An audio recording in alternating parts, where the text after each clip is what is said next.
एक दिन का मुख्यमंत्री बनाइए, हम बिहार का सूरत बदल देंगे कि जनगण मन मतदाता की जय हो, भारत भाग्य विधाता।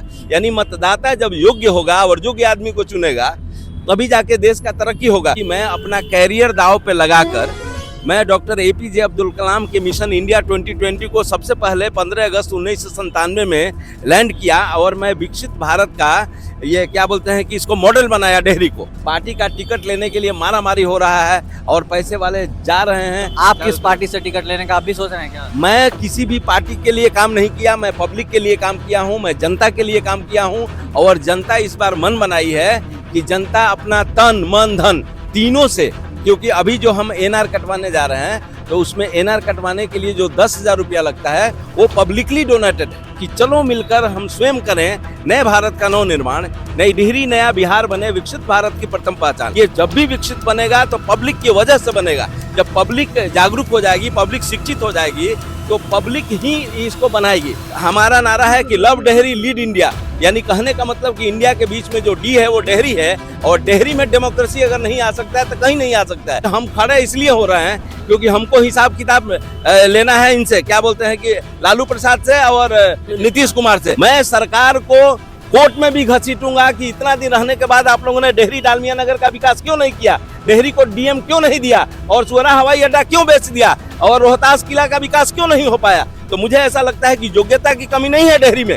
डेहरी में एक तरफ नदी है, एक तरफ नहर है, फिर भी हम लोग कीचड़ में रहते हैं। इतना पैसा होने के बाद भी विकास नहीं हो पा रहा है। तो मुझे ये सारे चीज का हिसाब लेना है। हिसाब लेने की क्षमता पार्टी प्रतिनिधि का नहीं हो सकता है। किसी पार्टी के नेता को टिकट खरीद के आने वाले को उनके पास ये क्षमता नहीं हो सकती है। इसीलिए मैं चुनाव लड़ना ये है और पब्लिक के उंगली में पावर है, मैं उस पावर को जगाना चाहता हूँ। उंगली सही जगह पे अगर उनका लग जाएगा तो मुझे लगता है कि सही आदमी विधानसभा में पहुंच जाएगा। अभी हम लोग डेहरी विधानसभा क्षेत्र में हैं और हमारे साथ मौजूद हैं शिव गांधी जी, जो अपने आप को जनता का उम्मीदवार कहते हैं। बहुत बहुत स्वागत है सर।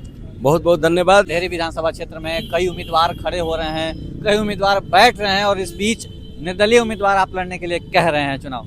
ऐसा है कि निर्दलीय के रूप में, निर्दलीय एक निगेटिव शब्द है लेकिन ये स्वतंत्र उम्मीदवार शब्द आता है कि स्वतंत्रता के बाद से पार्टी आ गया बीच में और पार्टियों ने एक दुकानदारी बना लिया है। पार्टी प्रतिनिधि चुनने की परंपरा शुरू हो गई है। इसीलिए देखिएगा कि पार्टी का टिकट लेने के लिए मारामारी हो रहा है और पैसे वाले जा रहे हैं। आप किस पार्टी से टिकट लेने का आप भी सोच रहे हैं क्या? मैं किसी भी पार्टी के लिए काम नहीं किया, मैं पब्लिक के लिए काम किया हूं, मैं जनता के लिए काम किया हूं और जनता इस बार मन बनाई है कि जनता अपना तन मन धन तीनों से, क्योंकि अभी जो हम एनआर कटवाने जा रहे हैं तो उसमें एनआर कटवाने के लिए जो 10,000 रुपया लगता है वो पब्लिकली डोनेटेड है, पब्लिक के द्वारा दिया गया है। तो आज से, क्योंकि आज 18 अक्टूबर है, ABCD का 18वां लेटर आर होता है।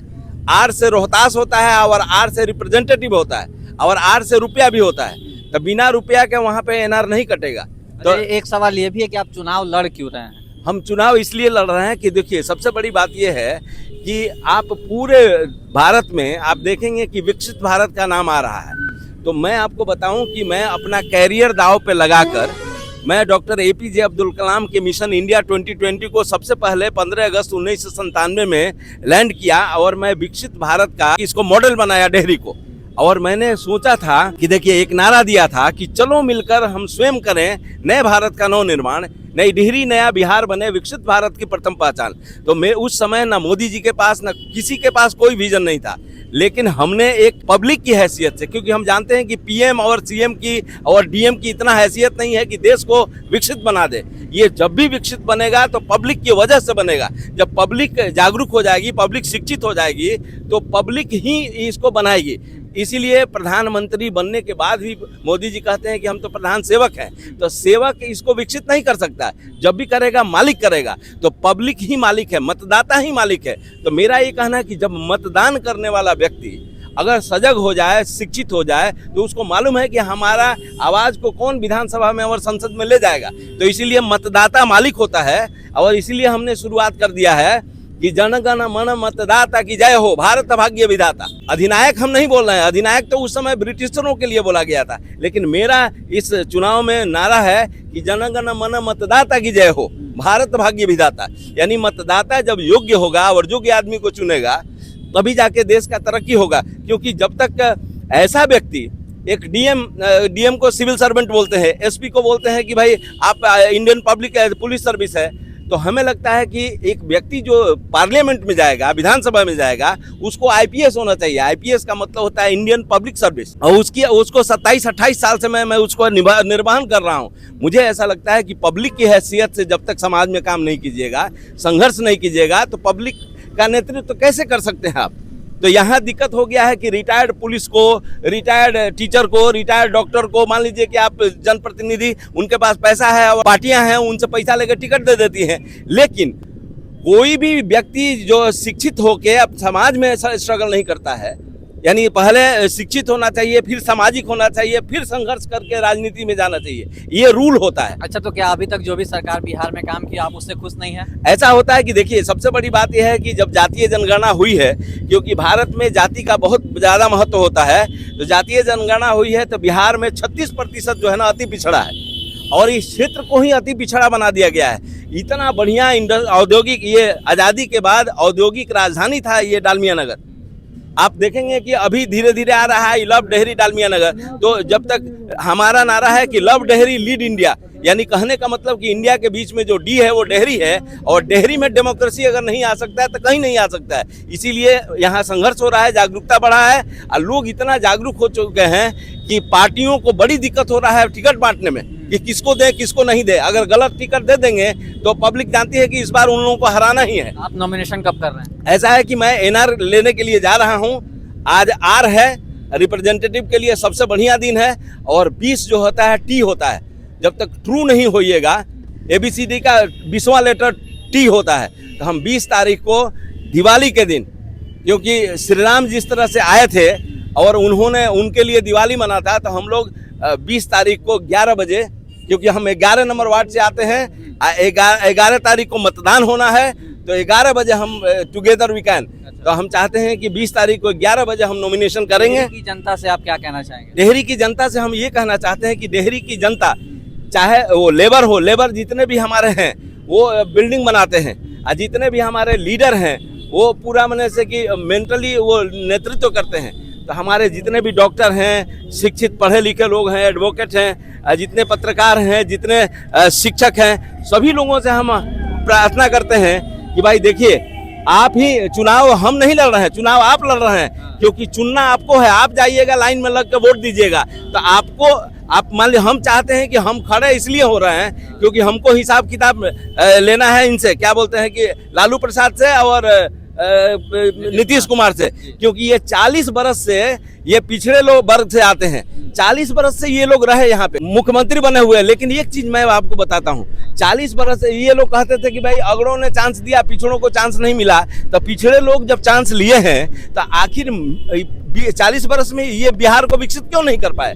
नेतृत्व कर आप हिसाब लेंगे इसका? हिसाब इसलिए लेना है, कैसे लेंगे हिसाब? देखिए, यही एक तरीका होता है कि जब तक आप सदन में नहीं जाइएगा, जनता का आवाज बन के नहीं जाइएगा, जनता भेजेगी नहीं, तब हिसाब कैसे लिया जाएगा? इसीलिए मैंने बोला था कि मुझे एक दिन का मुख्यमंत्री बनाइए नीतीश जी, आप इतना बार बने हैं और पब्लिक ने उनको इतना चांस दिया है, एक दिन का मुख्यमंत्री बनाइए, हम बिहार का सूरत बदल देंगे। तो सूरत बदलने का यही कारण है, जो विधायक होगा वही मंत्री होगा। एक दिन का मुख्यमंत्री बनना चाहते हैं शिव गांधी, हिसाब लेना चाहते हैं लालू प्रसाद यादव जब अपने कार्यकाल में रहे, नीतीश कुमार जब अपने कार्यकाल में रहे, और वो हिसाब लेकर के जनता को देंगे। हाँ, हिसाब यही लेना है कि आप दोनों आदमी पिछड़े वर्ग से आते हैं और बिहार जो है अति पिछड़ा बन गया है। अति पिछड़ा का जो नेतृत्व जो है 36% आता है कि 36% अति पिछड़ा है समुदाय है।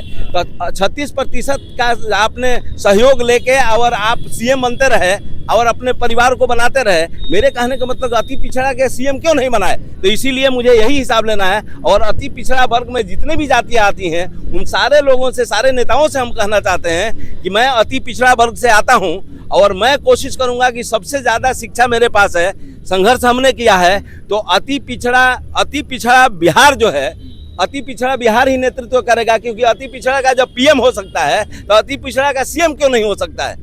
तो इसलिए हमारे माननीय मोदी जी अति पिछड़ा वर्ग से आते हैं, वो प्रधानमंत्री हैं और ये 40 साल से लोग पिछड़े लोग नेतृत्व कर रहे हैं। तो अभी अति पिछड़ा है, बिहार का मुख्यमंत्री होना चाहिए। इसलिए हम, क्योंकि डेहरी का विकास, डेहरी और डालमिया नगर का विकास केवल विधायक नहीं कर सकता है, ये एक ऐसा विधायक जिसके मन में सीएम और पीएम से लड़ने की क्षमता हो, इसीलिए मैं 2014 में मोदी जी के खिलाफ लड़ा था। एक आखिरी सवाल कि बिहार में जितनी भी पार्टियां हैं सबके पास अपना एक वोट बैंक है, चाहे वो एमवाई समीकरण से वोट हो या फिर एनडीए का अपना वोट हो।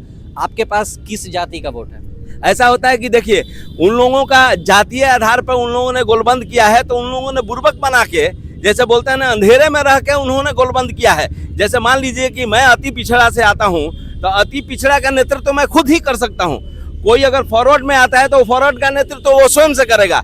अगर मान लीजिए कोई पिछड़े वर्ग का व्यक्ति अगर कहता है कि मैं अति पिछड़ा और दलितों का नेतृत्व करता हूं, तो ये झूठी बात है। वो कब करेगा? अपना नेतृत्व अपने से करना पड़ेगा। उसी प्रकार मुझे ऐसा लगता है कि मैं शिक्षित हूं, सामाजिक हूं, संघर्षशील हूं, और जितने भी युवा है, जितने भी हमारे शिक्षित लोग हैं, उनका नेतृत्व करने के लिए आया हूं। और सबसे बड़ी बात यह है कि यहाँ तो नेतृत्व मैं करूंगा ही। अभी मैं पटना हाई कोर्ट ज्वाइन किया हूं, और मेरे पास समय नहीं था। 24 साल पहले मैंने एलएलबी किया था। मैं अभी पटना हाई कोर्ट ज्वाइन किया हूं। मैं सरकार को कोर्ट में भी घसीटूंगा कि इतना दिन रहने के बाद आप लोगों ने डेहरी डालमिया नगर का विकास क्यों नहीं किया, डेहरी को डीएम क्यों नहीं दिया, और सुअरा हवाई अड्डा क्यों बेच दिया, और रोहतास किला का विकास क्यों नहीं हो पाया। तो मुझे ऐसा लगता है कि योग्यता की कमी नहीं है डेहरी में।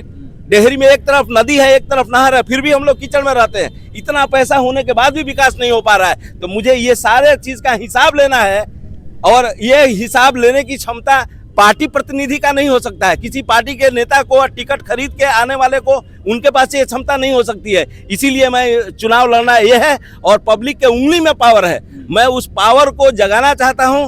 उंगली सही जगह पे अगर उनका लग जाएगा, तो मुझे लगता है कि सही आदमी विधानसभा में पहुंच जाएगा। एक दिन का मुख्यमंत्री, एक दिन में हिसाब जनता तक पहुंचाएंगे, जनता के उम्मीदवार शिव गांधी। तो आज कई तमाम मुद्दों को लेकर के जनता के बीच उतर रहे हैं। डेहरी विधानसभा से प्रत्याशी हैं, निर्दलीय स्वतंत्र प्रत्याशी हैं शिव गांधी जी। आपको इनकी बातें कैसी लगी? इनके बातों को लेकर के आप क्या विचार करते हैं? डेहरी की जनता क्या सोचती है? इस बार विधानसभा में किसको देखना चाहती है? हमें कमेंट सेक्शन में जरूर बताइएगा। इसी के साथ मिलते हैं आपसे एक नई वीडियो में। तब तक के लिए बहुत बहुत धन्यवाद।